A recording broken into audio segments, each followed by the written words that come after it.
She entered the jetway with a pace that was neither hurried nor slow, steady steps that blended with the stream of passengers boarding the aircraft. To most, she looked like any other woman traveling alone. A slim frame in a practical jacket, her hair tied neatly back, a small leather bag resting lightly on her shoulder. Nothing about her announced distinction or drew attention. She could have been a professor traveling to a conference, a mother visiting family, or a business traveler on a routine trip. Yet when she paused briefly at the entrance of the plane, her eyes flicked across the cabin with the subtle precision of someone used to scanning cockpits and horizons. She found her seat 14A by the window, halfway down the fuselage. Sliding in with practiced ease, she stowed her bag beneath the seat in front of her and buckled the belt in one smooth motion. She did not fumble, did not hesitate. Every action suggested a lifetime of discipline, though no one else seemed to notice. To the other passengers, she disappeared into anonymity. A group of college students laughed as they stuffed oversized backpacks into overhead bins. A businessman in an expensive suit sighed loudly while juggling his phone and carry-on. A young mother soothed her restless toddler in the aisle. The rhythms of boarding went on around her, and she sat quietly, gaze turned toward the oval window where the tarmac glistened under morning light. But further back in the cabin, seated together, a group of young men in civilian clothes exchanged quick, startled glances. They were F-22 pilots, barely in their late 20s, traveling together after a training assignment. At first, they thought their eyes were playing tricks. Then one of them whispered her name, his voice low but tinged with awe. Heads turned, confirmation spread across their faces, and silence fell over their row. It was her. The woman in 14A was no ordinary passenger. She was the legend whose call signs had been etched into the fabric of American aviation. Every pilot in their squadron had heard stories of her maneuvers, her missions, her unshakable calm in the sky. They had studied her combat decisions in classrooms, where instructors spoke of her with reverence. And now she was here, sitting just a few rows away, blending into the crowd like a ghost from history who had suddenly stepped into their present. None of them dared approach. Respect held them back, not fear. They knew enough about her story to understand that she valued silence, that she carried the weight of more than medals or promotions. Her legend wasn't built on press releases or interviews. It was built in skies where mistakes cost lives. Approaching her with casual chatter felt almost sacrilegious. So they watched, whispered quietly among themselves, and kept their distance. From her seat, she noticed them, of course she did. Years of flying had trained her to be aware of everything in her environment, to sense eyes on her, even without looking directly. She recognized the posture of young pilots immediately. The alertness, the restlessness in their bodies, the way they tried to look relaxed, but couldn't quite manage it. She knew what they saw when they looked at her. She had seen it before in briefing rooms, on airstrips, in simulator bays. Admiration mixed with curiosity, and a touch of disbelief that a story they had memorized in fragments could belong to someone of flesh and blood. She did not acknowledge them, at least not outwardly. She kept her focus on the world beyond the glass, where ground crews moved like ants around massive machines. The hum of turbines and the metallic groan of loading cargo were familiar sounds, almost comforting. Commercial planes were slower, heavier, less agile than the machines she once commanded, but flight was flight. Even here, at the start of an ordinary journey, she felt the faint pull of anticipation in her chest, the reminder of what it meant to leave the ground. The pilots, meanwhile, were buzzing with silent energy. One leaned toward the others and mouthed a call sign that made their eyes widen. They all knew the stories behind it, stories passed from instructor to cadet like folklore. She had earned not one, but several call signs during her career, each one carrying a chapter of daring and resilience. They had memorized those tales like scripture, To see the person herself sitting within arm's reach was surreal, like encountering an author whose book had shaped your life, or meeting a figure you thought only belonged in textbooks. As the last passengers boarded, the flight attendants moved through the cabin with practiced efficiency. Safety demonstrations began, but the young pilots barely registered the instructions. Their attention remained anchored to seat 14A, where the woman sat unmoving, her expression calm, almost unreadable.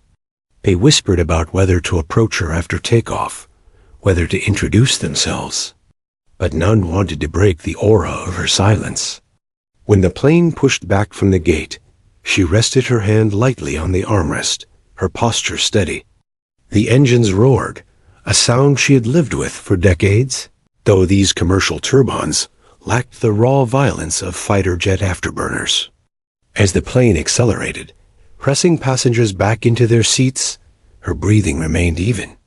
Takeoff was nothing new. What she remembered were the times she had launched from runways in war zones, where every second of ascent carried the risk of enemy fire. Compared to that, this was a gentle climb. The F-22 pilots noticed her composure, the way she didn't even flinch as the nose lifted and the city shrank below. It was as if the plane's movement matched her heartbeat. For them, flying still carried nerves, anticipation, adrenaline, the constant calculation of risk. For her, it was simply a state of being, a return to where she had always belonged. At cruising altitude, the cabin settled into quiet routines. Passengers pulled out headphones, opened laptops, or dozed. She remained still, eyes fixed on the horizon, her thoughts drifting. Memories surfaced uninvited. The hiss of oxygen masks, the vibration of wings at supersonic speed, the voices of wingmen crackling through radios. She remembered skies both clear and hostile, moments when silence meant danger, and moments when silence meant survival. Now, silence was her companion by choice, a shield from a world that asked too many questions. Behind her, the pilots leaned close together, their voices hushed. One recalled the story of her first solo mission in a new aircraft, where she had outperformed veterans twice her age.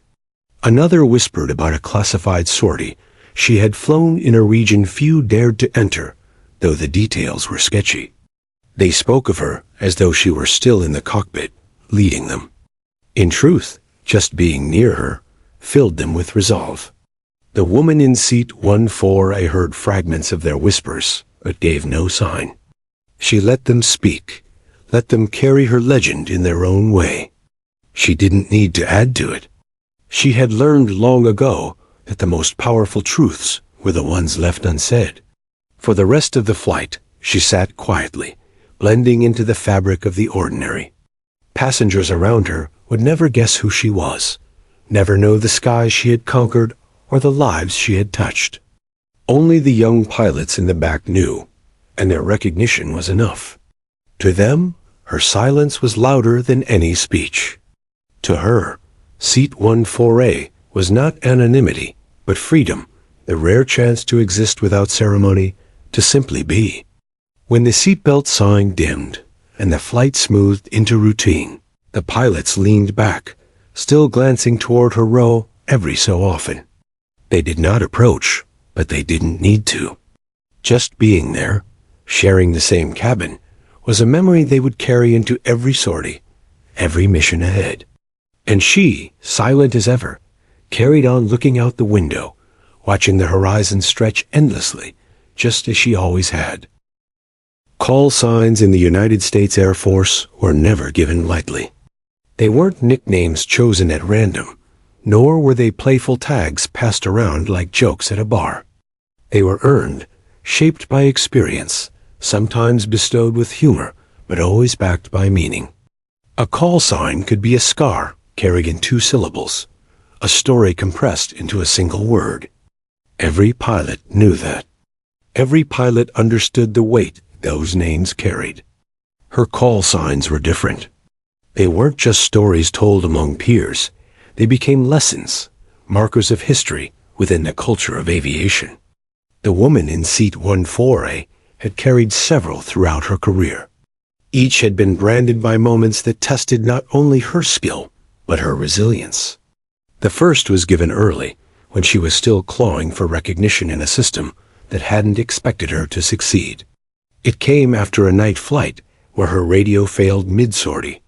She had navigated her way back under conditions that would have rattled seasoned aviators. No panic, no mistakes, just grit and instinct. They called her Echo, half in jest for the silence on her comms, but the name stuck. Echo, the pilots whispered behind her now, as though conjuring a ghost. To them, it wasn't just a word. It represented discipline under pressure, the ability to remain calm when others would crumble. Instructors had used the story of Echo as an example in survival training. How to trust one's knowledge, how to fly blind when technology failed. The young aviators had memorized every detail, never knowing one day they'd share an airplane cabin with the woman herself. Her second call sign came years later, carved from fire rather than silence. She had been deployed overseas during a time of rising tension. Her squadron was tasked with a mission that required threading through a heavily defended corridor. Enemy radar tracked them, anti-aircraft fire lit the skies, and split-second decisions determined survival. When the formation threatened to falter, she had surged forward, pulling maneuvers that defied training manuals. She drew fire away from her wingmen, her jets slicing through chaos with impossible precision. They landed battered, but alive, thanks to her. From then on, she was called Shield. The name carried weight far beyond her squadron. Shield was invoked in strategy briefings and in classrooms where rookies learned about selfless leadership. It symbolized the creed that a pilot was more than an individual. They were part of something larger, something worth risking everything to protect. For the young F-22 pilots whispering in row 21, Shield wasn't just a heroic call sign. It was the foundation of their own training, the principle hammered into them from their first day at flight school. But her final, most enduring call sign was different, born not from silence or sacrifice, but from audacity. During a classified mission in contested airspace, she had faced odds that no one expected her to survive. She executed maneuvers so daring they seemed suicidal, weaving through missile locks and outmaneuvering jets that outnumbered her. Her actions not only saved her own life, but protected a critical operation that might have collapsed without her intervention. The after-action report was sparse, but the legend spread quickly. Her fellow pilots began calling her Spectre. The name fit too well. She appeared and vanished like a phantom, always one step ahead of danger, leaving enemies grasping at shadows. To speak Spectre in a briefing was to speak of unpredictability, brilliance, and survival against impossible odds. The F-22 pilots on this flight had grown up hearing Spectre like a myth. They had seen grainy footage of maneuvers attributed to her, studied diagrams of the flight paths she had carved under fire. Instructors had shaken their heads in awe, muttering, "No one else could have pulled that off." For years, she was more ghost than human in their eyes. Now here she was, sitting in seat 14A, a quiet passenger on a civilian plane, sipping water like anyone else. The paradox left them stunned. Legends were supposed to stay in textbooks, not appear in front of you wearing a travel jacket and sneakers. One of the younger pilots couldn't contain himself and whispered, "Spectre." His friend elbowed him, warning him to lower his voice. But she heard. Of course, she heard. Pilots always heard. She didn't turn, didn't smile, didn't acknowledge them in any outward way. But a flicker crossed her eyes as she gazed out the window. A shadow of memory, perhaps. The call sign wasn't just a word. It was a reminder of nights she rarely revisited, skies filled with chaos, friends she had lost.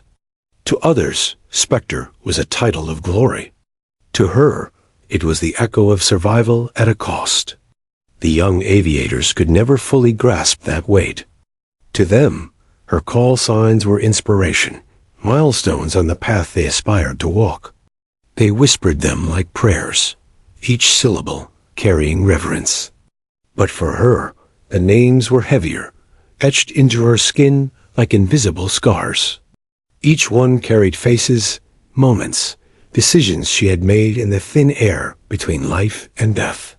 She had never sought them, never asked to be remembered. Call signs weren't medals you could frame or promotions you could pin on a uniform. They were stories others told about you, stories that lingered long after the adrenaline faded. And sometimes, those stories painted legends where there had only been necessity. In her silence, she remembered the weight of them. Echo reminded her of the isolation, the nights when her only companion was the hum of instruments and the whisper of wind against metal. Shield carried the faces of those she had protected, wingmen who lived because she had chosen to risk herself. Spectre bore the ghosts, the ones who hadn't made it home despite her best efforts. The pilots in the back would never know all that. They would only know the legend. And maybe that was enough. Legends weren't meant to reveal their cracks. They were meant to guide, to inspire, to offer a target for the next generation to aim for. So she let them whisper.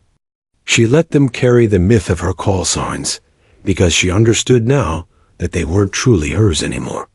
They belonged to the culture, to the lineage of aviators who would come after. She was only the vessel who had carried them for a time. As the flight attendants passed through the aisles offering drinks, she accepted a glass of water, her movements as composed as ever. Passengers around her barely noticed. To them, she was still anonymous, just another traveler headed somewhere. Only the young pilots watched with reverence, realizing that sometimes the greatest heroes walked unnoticed among the ordinary.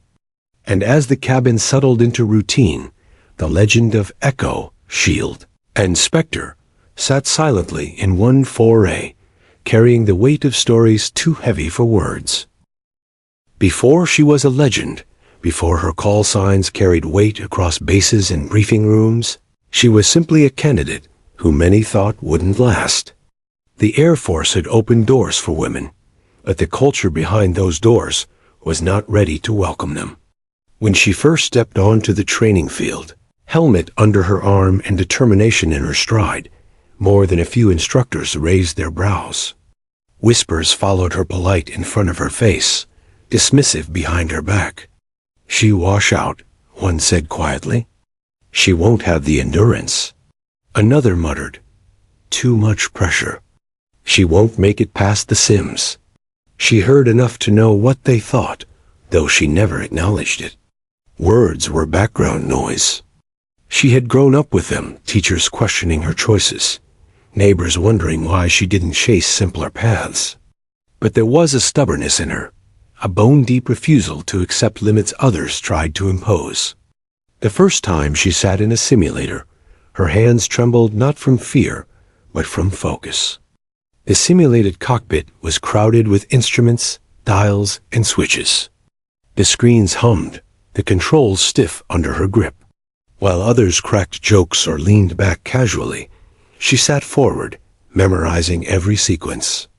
When the simulation began, she flew as if her life depended on it. She wasn't flawless. No one was in the beginning.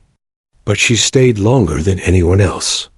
While her classmates filed out after their hours were up, she lingered, replaying the simulations until every maneuver felt etched into her muscle memory. Instructors noticed. One remarked, "She's obsessed." Another corrected him, "No, she's disciplined." That discipline became her weapon. When physical training pushed cadets to the brink, she pushed harder.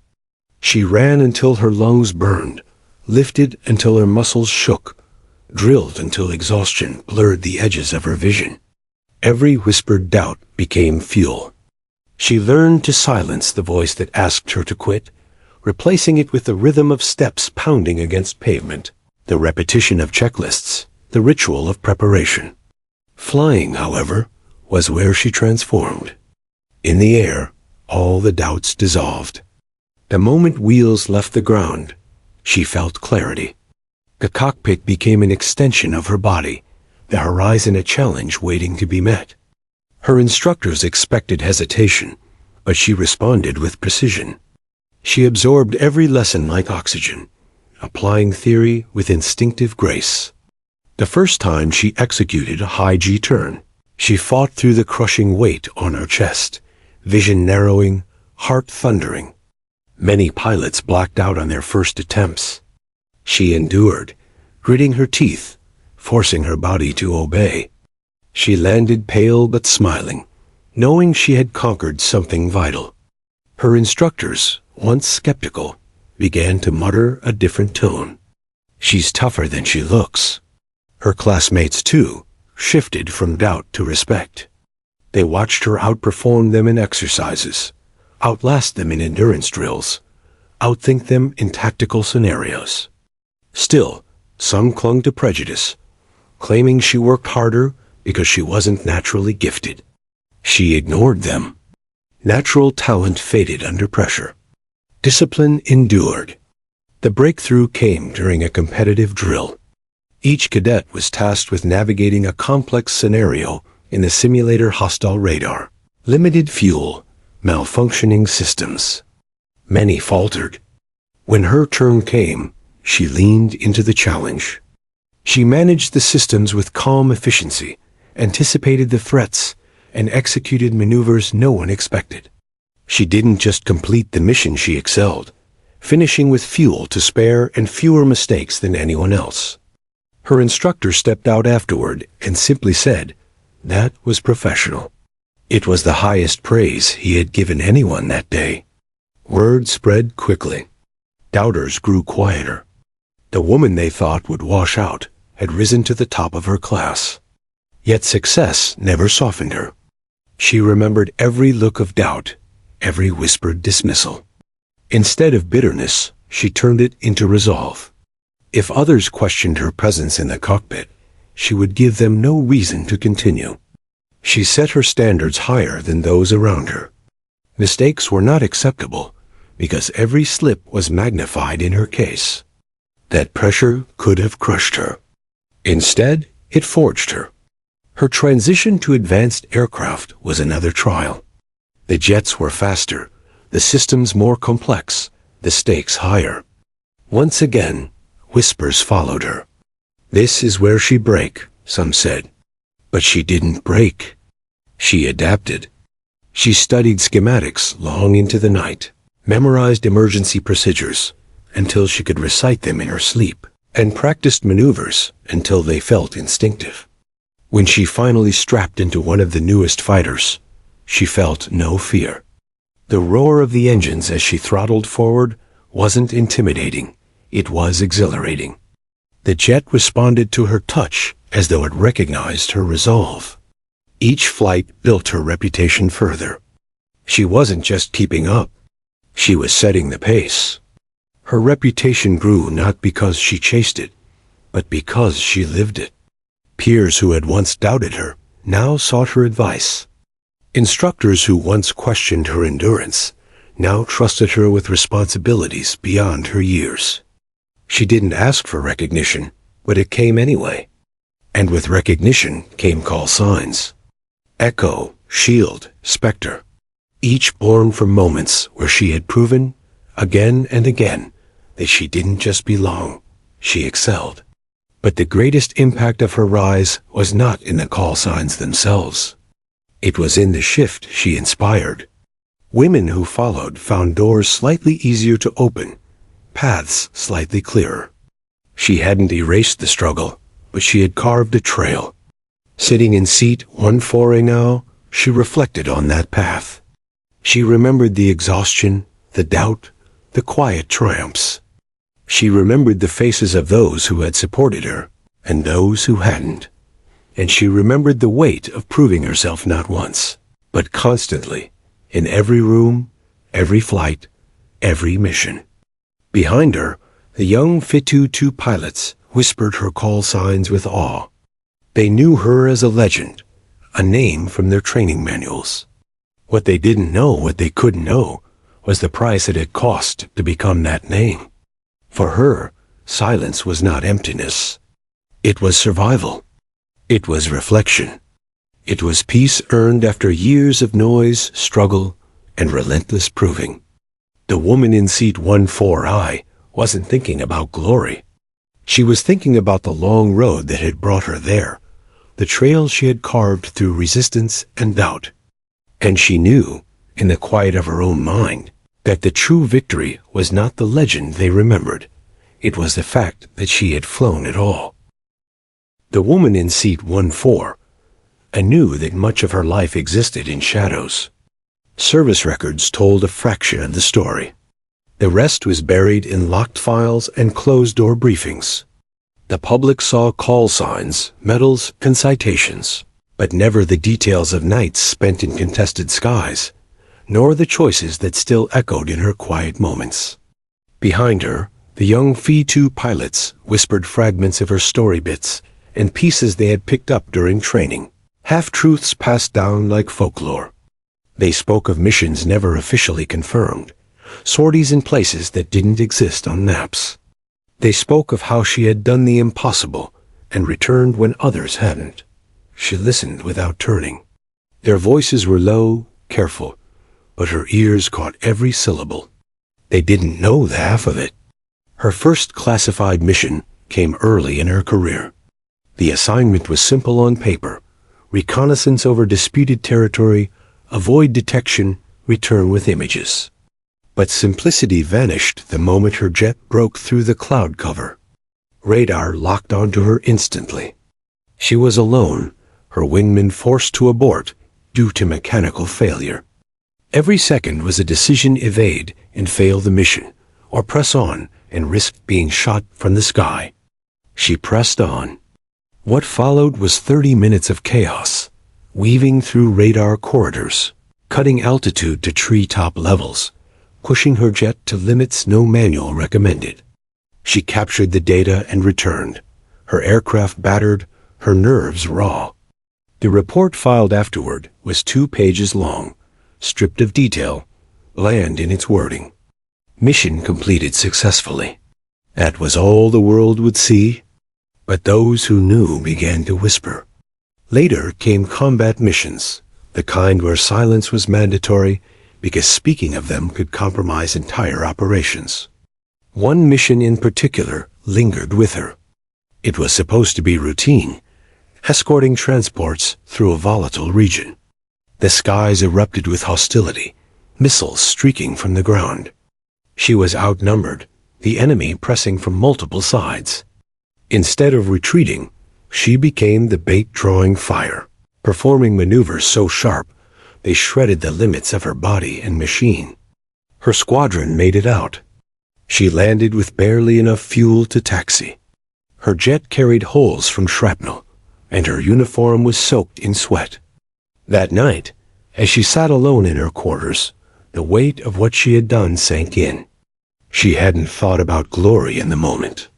She had thought only of survivalers and her squadrons. The mission was never publicized. No cameras captured it. No speeches honored it. But among pilots, word spread. Her legend grew not through press releases, but through quiet stories told in hangars and debrief rooms. Spectre, they called her then. The classified files only grew thicker.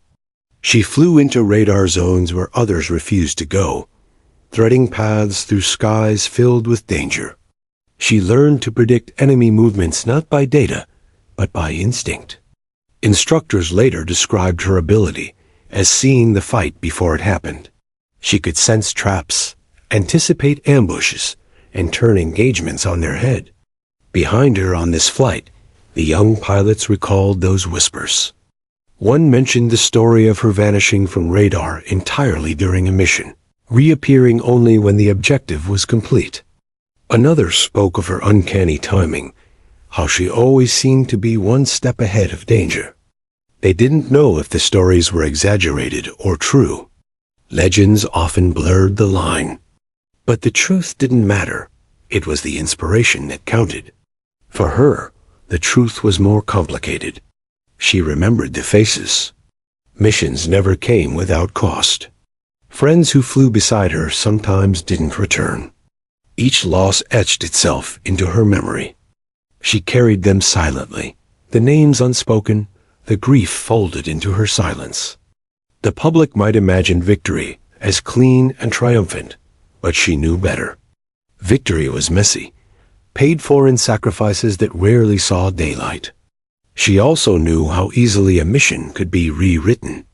Reports stripped the soul from reality, reducing harrowing decisions to sterile bullet points. Enemy engagement avoided, objective secured, no casualties sustained.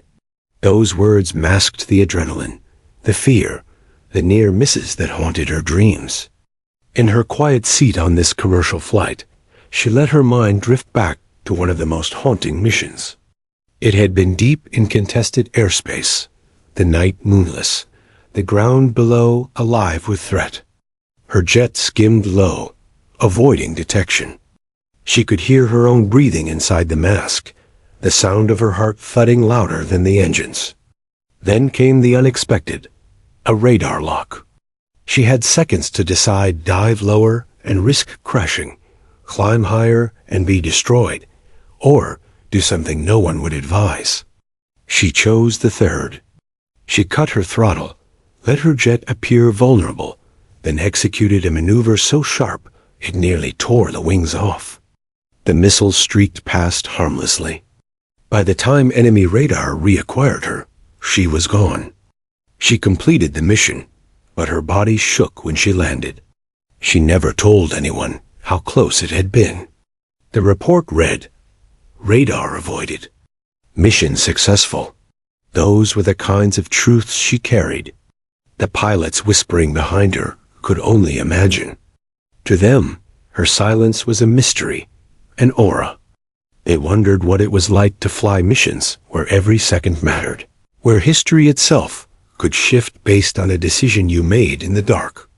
They admired her for surviving, for excelling, for becoming the legend they studied. They didn't know the toll it had taken. She sipped water from her plastic cup, her movements calm, her face composed. But inside, memories swirled: missiles, radar screens, the weight of lives in her hands.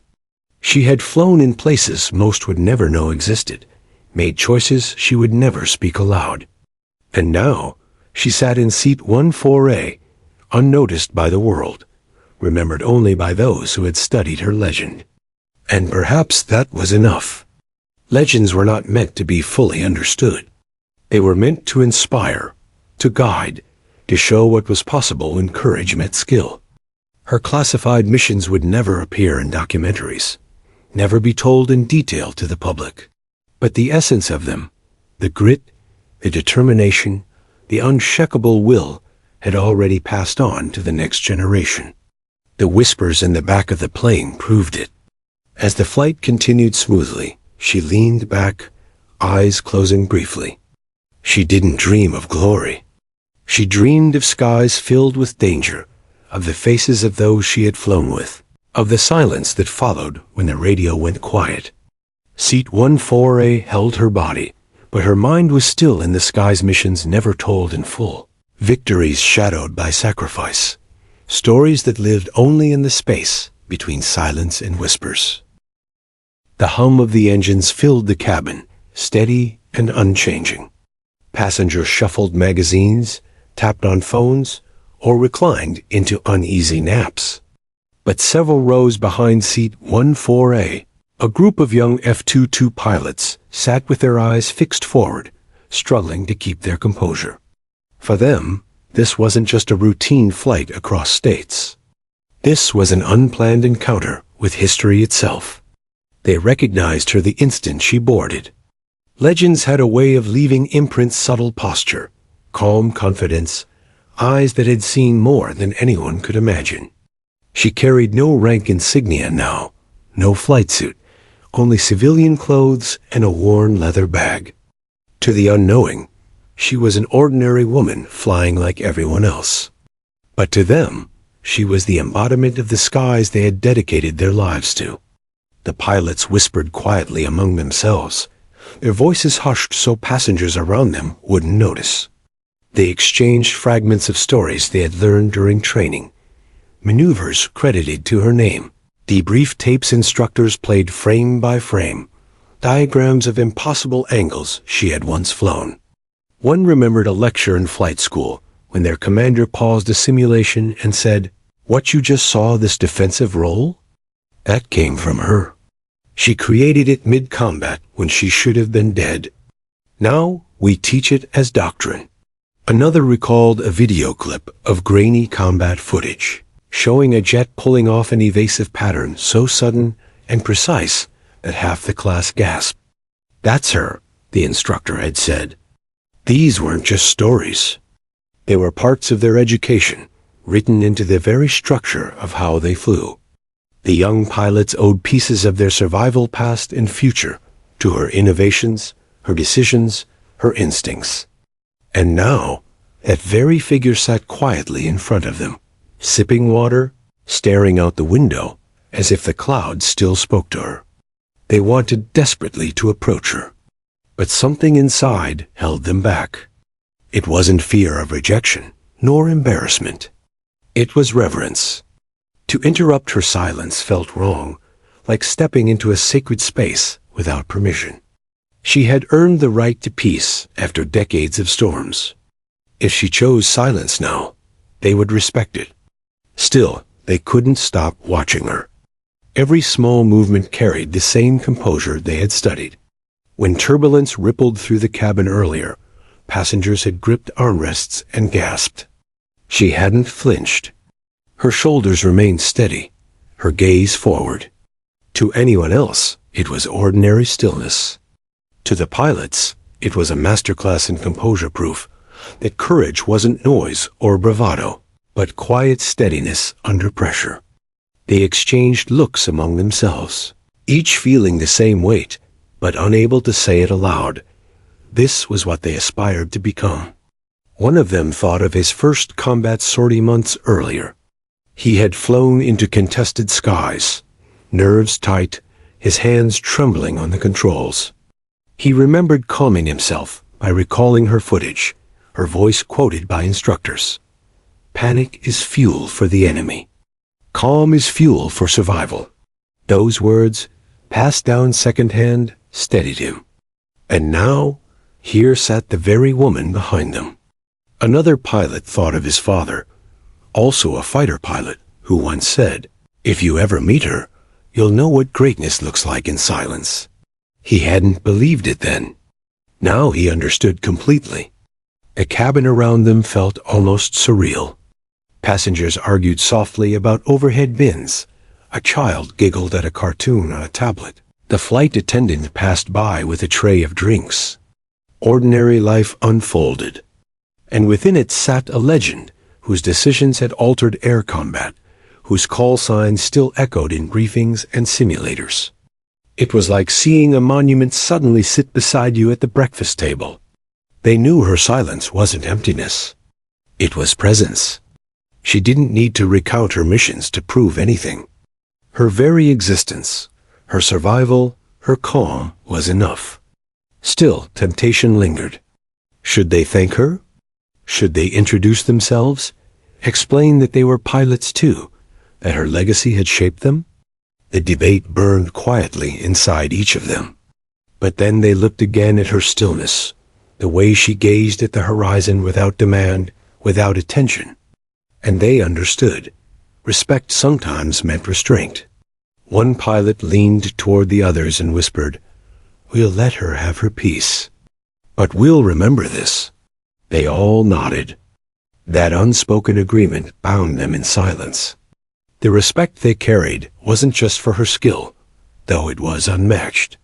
It was for her resilience, for the weight she carried without ever asking for recognition, for the fact that she had paved paths for others while accepting the solitude of being first.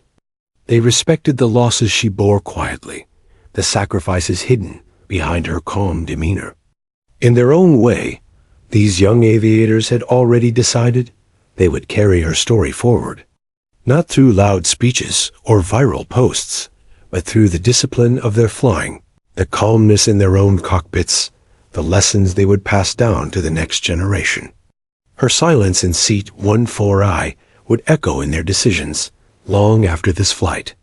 And so they watched, not with curiosity, but with reverence. Every time the engines hummed, every time the plane dipped slightly in the air, they measured her reaction, learning from it without her ever speaking a word.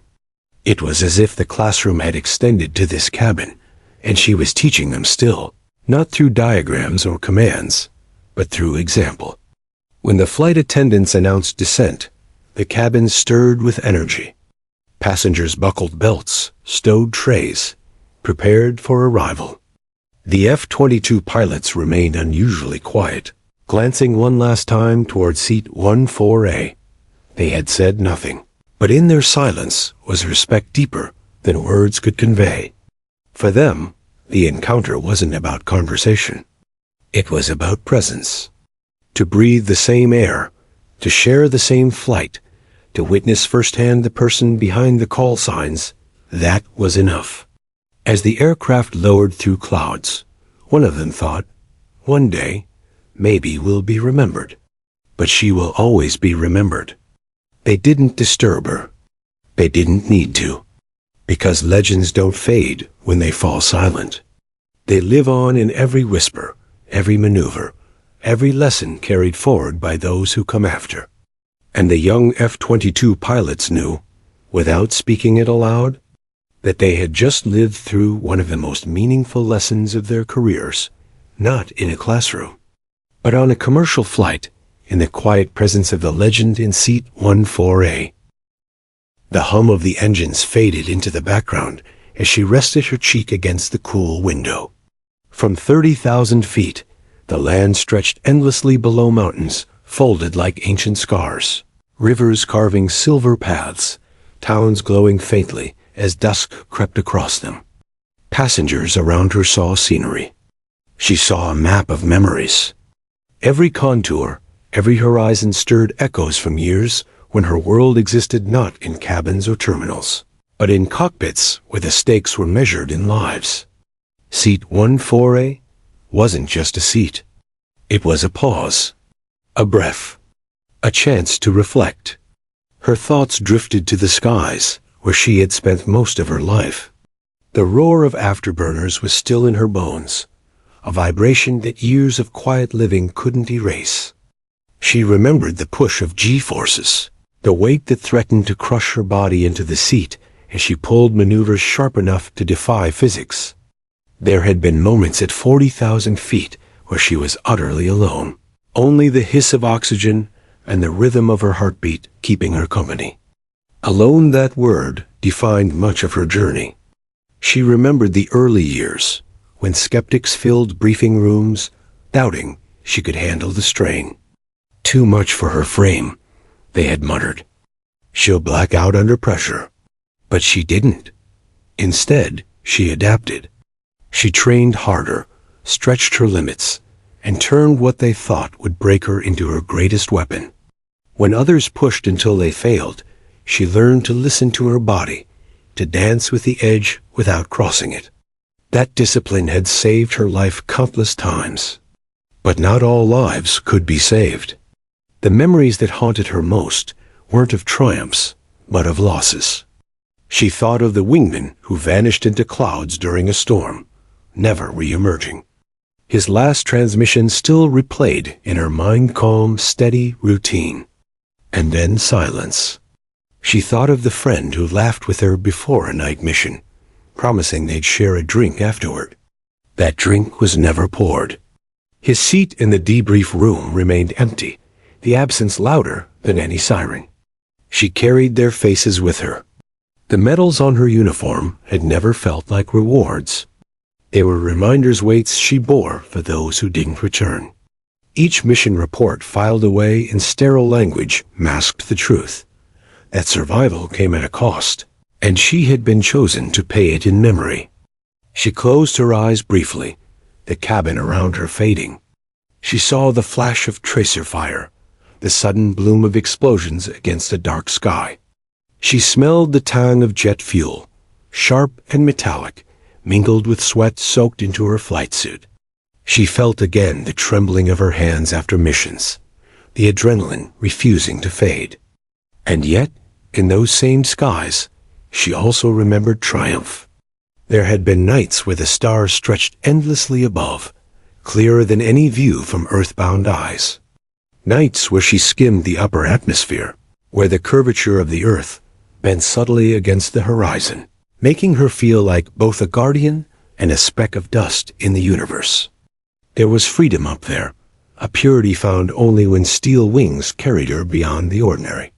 In those moments, she understood why she had chosen this life. She thought of the first time she broke the sound barrier, the thunderous crack that rippled invisibly behind her. For a moment, she had laughed inside her helmet, the joy of conquering limits too great to suppress.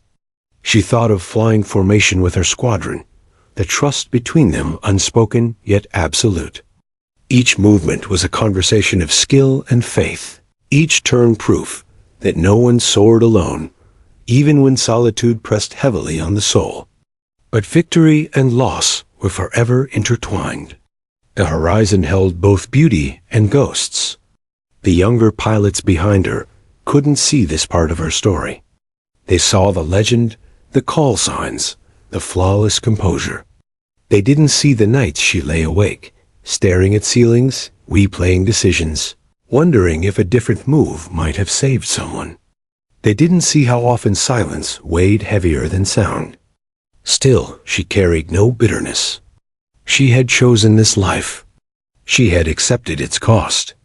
And she had kept flying, again and again, because the mission demanded it, because her comrades depended on it, because she believed in the duty that had called her skyward. Her reflection in the cabin window stared back at her older now, lines at the edges of her eyes, silver streaks woven into dark hair. She thought of the young woman she once was, fiery and untested, eager to prove herself. That girl could never have imagined sitting in seat 148 decades later, carrying the weight of so many untold stories. She smiled faintly. It wasn't regret that lingered in her heart, but gratitude.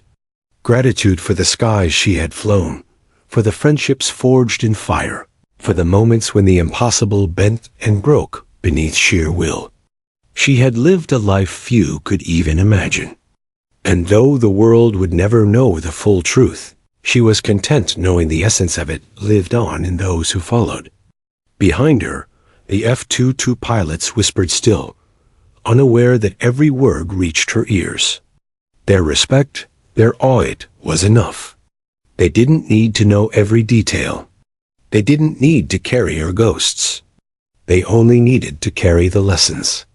The seatbelt sign pinged overhead as the plane cut through a pocket of turbulence. Passengers shifted nervously, some gripping armrests, others murmuring anxiously. She remained still, her body unshaken, her eyes fixed on the horizon. For her, turbulence was nothing more than a reminder, a faint echo of storms far greater than this. She breathed slowly, deliberately, as she always had in combat. Inhale, exhale, calm in chaos. That discipline never left her. It was stitched into her very being. The horizon outside glowed with the last colors of sunset, streaks of gold fading into indigo. She watched it closely, as though it were speaking directly to her. In truth, it was. Horizons had always been her language, the line between what was and what could be, between safety and danger, between earthbound lives and skybound dreams. Seat 14A was quiet, but inside her mind, the skies were alive. She thought of her comrades, the living and the fallen. She honored them in silence, as she always did. Every horizon was theirs, too. Every quiet reflection carried their names, their laughter, their absence. Passengers would disembark soon, rushing into terminals, dragging bags, checking phones. For them, this was a simple journey from one place to another. For her, Every flight was something more, a reminder, a memory, a connection to the life she had lived and the lives she still carried with her. Seat 14A wasn't just a seat. It was a sanctuary. And as the engines droned steadily, as the cabin lights dimmed, she leaned back and allowed herself a rare moment of peace. The horizon waited outside, but for once, she didn't have to chase it. The plane lurched suddenly, a violent dip that sent passengers gripping their armrests. A child screamed, and coffee sloshed in styrofoam cups. The overhead bins rattled, and the drone of the engines seemed to intensify. Panic rippled through the cabin. But not in seat 14A. She remained perfectly still, her eyes calm, her breathing measured. To her, this wasn't turbulence. It was a ripple, a hint of instability in a system she had navigated countless times in far more dangerous skies. She did not flinch. Her hand rested lightly on the armrest, fingers relaxed, body aligned. The rocking of the cabin didn't unsettle her. Behind her, the F-22 pilots noticed instantly. They were younger, trained for speed and risk, yet suddenly they felt like novices. They had flown high-G maneuvers, dodged missiles, and survived the chaos of mock combat scenarios. But the sight of her composure in the middle of ordinary cabin turbulence was humbling. It was a reminder that true mastery isn't always about visible skill, it's about control, even when the world seems unpredictable. One of them whispered, "How? How is she so calm?" Another shook his head. "That's why she's a legend. We could never be this still." She sensed their gaze, the weight of recognition and awe. She didn't respond. There was no need. Legends rarely explain themselves. They exist as examples, living templates for those who follow. The turbulence intensified briefly, and a few passengers gasped, clinging to armrests as the plane rocked again. Flight attendants struggled to steady trays of water and coffee. The pilot's voice came over the intercom, calm but firm. "Ladies and gentlemen, we're encountering unexpected turbulence. Please remain seated with your seatbelts fastened." For most, the warning was reassurance. For her, it was routine. She recalled the first time she had flown through a thunderstorm at high altitude, the jet's wings shivering as lightning cracked close enough to illuminate the cockpit. She remembered the radio chatter, the tension, the split-second decisions required to stay alive. Compared to that, this cabin bump was trivial, a minor ripple on the scale of a life she had lived at speed and danger. The young pilots, however, were still processing her calm. One leaned toward the other, whispering again, "She doesn't even flinch. That's unreal." Another nodded, eyes wide, silent in awe. They had studied her maneuvers, memorized her call signs, but seeing her presence, her steadiness in real time, was humbling in a way no simulation could teach. In a flash, she was back in her memories. She remembered the sortie over contested airspace, where the radar had locked onto her, missiles streaking through the night sky like angry stars. A roar of engines, the shriek of warnings, the vibration in the cockpit, every muscle and instinct had worked in perfect coordination to evade destruction. She had survived, but only because she had remained calm, trusting her training and instincts above fear. She had done what others said was impossible. And now, the faint turbulence in a commercial jet reminded her of all those lessons. Calm was survival. Panic was death. Not just in combat, but in every high-pressure situation, the rule remained the same. Passengers were whispering, some apologizing to their neighbors, some praying quietly. Coffee sloshed, a magazine tumbled from a lap, and a toddler cried. But she, the silent legend, did nothing. She didn't reassure anyone. She didn't move unnecessarily. She simply existed in control, the room itself seeming to stabilize around her. The young pilots were studying her every movement. They noted the set of her shoulders, the rhythm of her breathing, a subtle alignment of her body to absorb movement rather than resist it. It was a lesson they would remember for the rest of their lives. Composure in motion, mastery through stillness. The turbulence subsided as suddenly as it had arrived. Cups settled, passengers exhaled, and a flight attendant let out a quiet sigh of relief. The intercom voice returned, calm and measured. "We're back to smooth air. Thank you for remaining seated." Behind her, the young pilots remained quiet, though their eyes continued to glance toward her seat. They weren't just amazed, they were inspired. They had faced challenges in training and in the air, but no simulator, no combat exercise, had prepared them for the example in front of them. She caught a glimpse of them now, the youngest pilot in particular, trying to mask awe with casual posture. She didn't smile. She didn't nod. She remained silent. But there was an understanding, a transmission of experience through presence rather than words. She didn't need to tell them about danger or fear or loss. They could see it in the stillness of her body, in the calm of her expression. She remembered a different flight, long ago, when a formation had encountered enemy fire in unfamiliar skies. Her jet had been targeted, one missile tracking dangerously close. Every second had counted. Wingmen had called out positions, but instinct guided her. Hands moved on controls almost automatically, yet each move was a conscious decision. She survived, and her squadron survived. The lesson was clear. Fear was irrelevant. What mattered was control. What mattered was composure. That same lesson applied now in the faint turbulence of a commercial plane. The stakes were lower, but the principle remained unchanged. The young pilots were absorbing it without realizing. They were learning quietly how presence can influence perception, how calm can inspire confidence, and how true mastery doesn't demand recognition. It only demonstrates itself in moments when others falter. The plane leveled.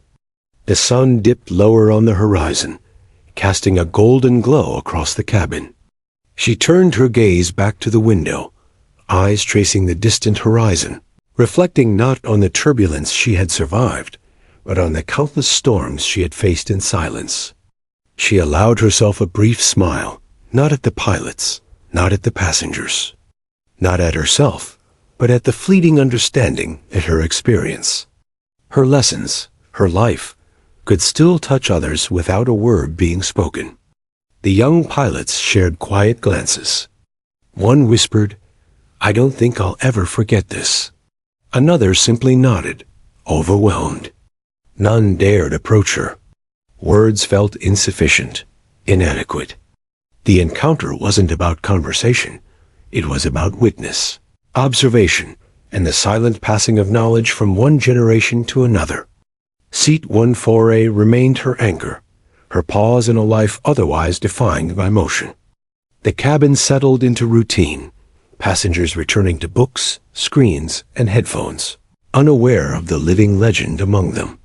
But the young pilots carried the moment with them, the lesson of calm amid chaos, of mastery demonstrated through presence, and of leadership communicated without a single word. She remembered one last time the missions that had earned her call signs, the nights of near-death maneuvers, the friendships forged and lost in skies far above. Every choice she had made, every instinct she had trusted, had prepared her for this teaching through example, without ceremony, without applause, without acknowledgement. The plane continued its smooth flight. Outside, the horizon stretched endlessly, a canvas of possibility and memory. Inside, Seat 14A held the quiet presence of a woman who had conquered more than turbulence, more than danger, more than expectation. She had taught the next generation the most valuable lesson of all: how to remain unshakable when the world around you shakes. And the young pilots behind her would carry that lesson for the rest of their lives, silently, reverently, and without question. The flight deck announced their approach to the airport. The voice of the pilot was calm, measured, breaking the quiet hum of the cabin. "Ladies and gentlemen, we are beginning our descent. Please remain seated with your seatbelts fastened." Passengers stirred. Bags shifted in the overhead bins. Phones were checked one last time. Children squirmed. Adults muttered about traffic, weather, or missed connections. Life, in its ordinary rhythm, flowed around her. But for the young F-22 pilot seated behind her, nothing about this flight was ordinary. Every second of it had been a lesson in history, in composure, and in the silent weight of legend. Their eyes were glued to seat 14A, to the woman who had shaped the skies before they ever touched them. She leaned back slightly, hands resting lightly on her lap, eyes fixed on the horizon outside the window. The clouds moved gently beneath them, golden hues fading into dusky purple as evening settled. She thought of every horizon she had flown toward, every challenge she had faced. Each one had demanded total focus, unwavering discipline, and a willingness to carry burdens no one else could see. This landing would be no different. She remembered the countless times she had touched down under duress.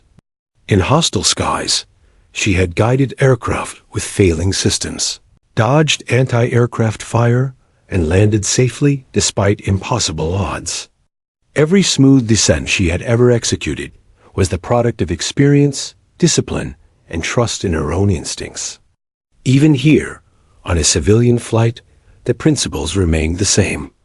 Approach carefully, anticipate every movement, remain calm, and act deliberately. The F-22 pilots watched as she subtly adjusted her posture, bracing slightly as the aircraft began its final descent. To them, it was as if she were guiding an invisible squadron through a storm, teaching them one last lesson before leaving them behind. Every movement was precise, every adjustment intentional. One whispered, "She doesn't just sit there. She's teaching." Another nodded slowly, comprehension dawning. Everything about her, every lesson we've ever learned from her call signs and stories, it's all here.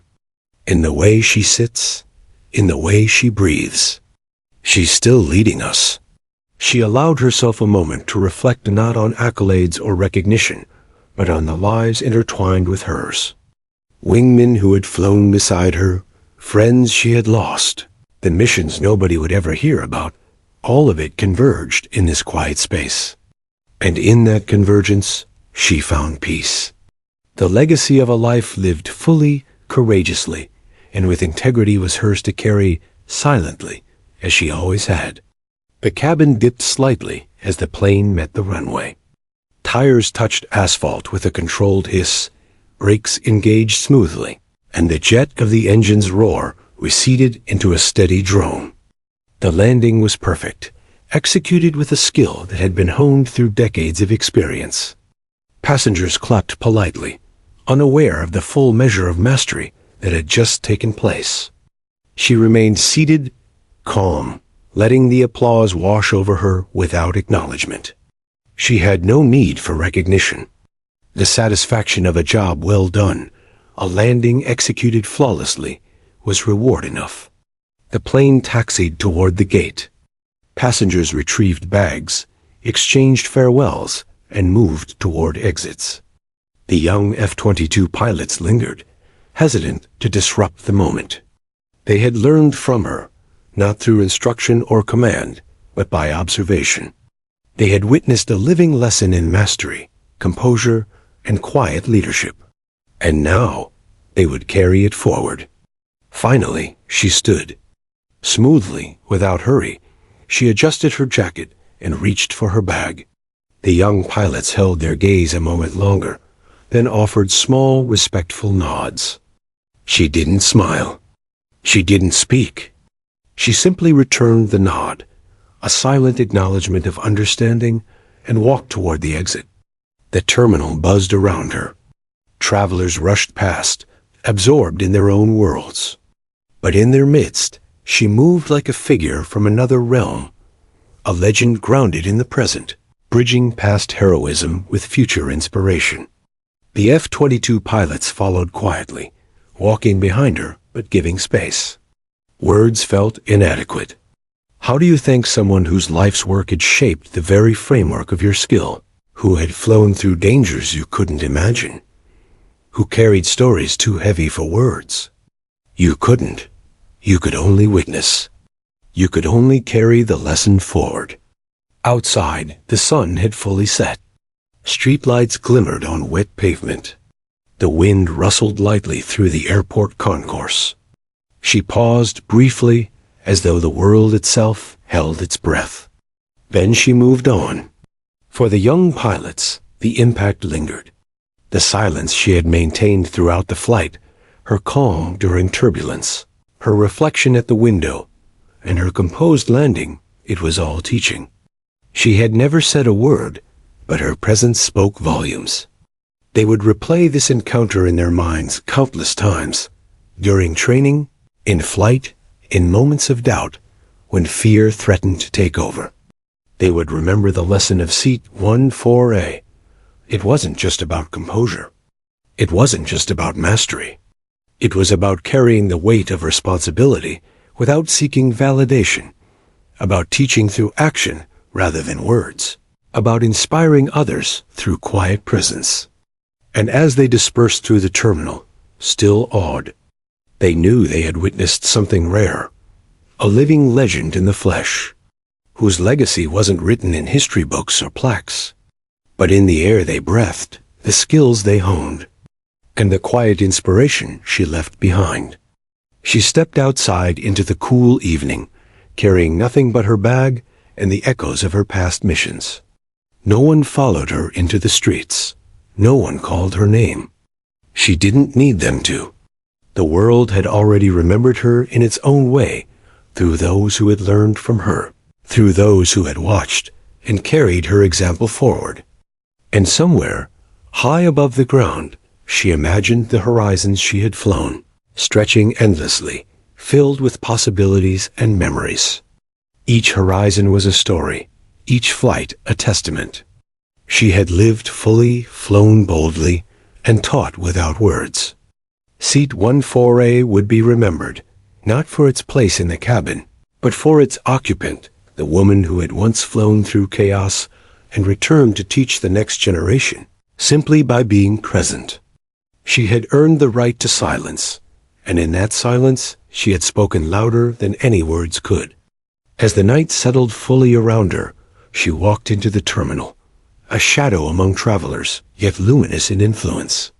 Her legend would continue not in headlines, not in ceremonies, but in the actions of those who had witnessed it, who would carry it forward, quietly, reverently, and faithfully, for the rest of their lives. And in that enduring presence, in the calm aftermath of turbulence, she found the peace she had always sought, not in applause, not in recognition, but in the knowledge that her legacy would live on, forever guiding, forever teaching, forever inspiring. Seat 14A, once just a number, had become a symbol, not of fame, but of mastery, courage, and the silent power of experience. And she, the woman who had carried the skies on her shoulders, had walked on, leaving nothing but inspiration in her wake.